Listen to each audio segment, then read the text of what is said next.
Hello, ladies and gentlemen. Today we are going to be working on identifying and classifying mixtures as types of matter. We are going to distinguish this from elements and compounds a little bit later in the unit.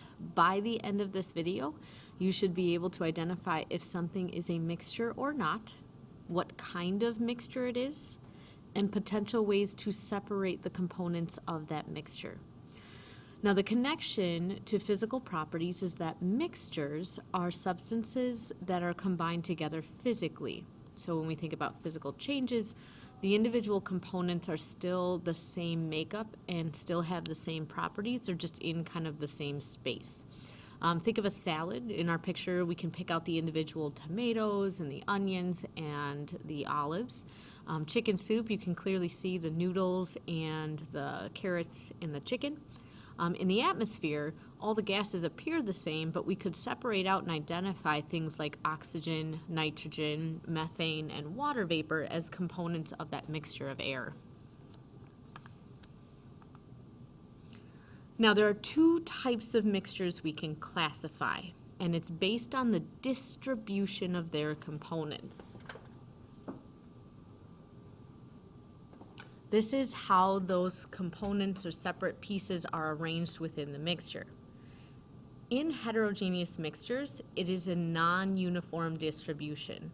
If I take one sample out of a chicken noodle soup bowl, maybe I get a noodle and 2 carrots. In the next spoonful, maybe I get 1 carrot, a noodle, and a piece of celery, and a chicken piece. Any sample that is pulled out may be different from the next. In a homogeneous mixture, it is a uniform distribution. We call these solutions. Think of a salad dressing.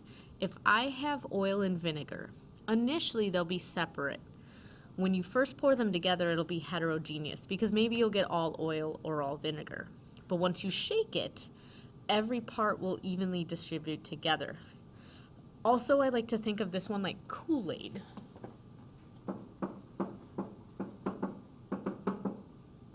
Once mixed, every glass you pour out of the Kool-Aid should have the same taste because of the same distribution of particles. You have a clear substance that's going to have some kind of a color, and many times you can't see the individual components. They're all blended together. Now, one of the reasons that we can confirm that mixtures are physically combined is that physical properties can be used to separate them. One of the things you're going to have to do in this lab that we've been talking about is to be able to choose the right separation technique based on how the mixtures are combined. Filtration is a method where you could separate a solid from a liquid in a heterogeneous mixture. The benefit here is that the particles of the liquid are much smaller than whatever the particles are of the solid. The solid will be captured by the filtration piece, filter of some sort, and the liquid will move through. Water distillation is another method. Water has a certain boiling point that is much lower than many substances that can be dissolved in it. So if you boil the water, you can capture the gas and condense it in another location to be able to capture that separately. You see that set up in the picture here. The solution is in the flask on the left. And then the gas is formed as it's heated. It goes down the tube. Cold water is used to condense the gas back into a liquid, and it drops into a separate beaker further down the way. So in the first one, we took advantage of the property of particle size.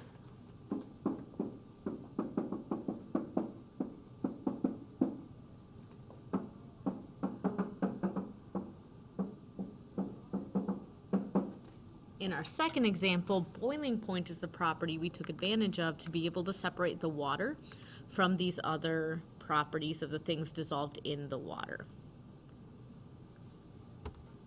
In addition to these methods, we will also talk about some others in the context of the lab that you should be familiar with for tests and quizzes. But the big picture is that separating a mixture is based on the physical properties of the components within the mixture. And if we can accurately identify what those properties are, we can choose an appropriate separation technique.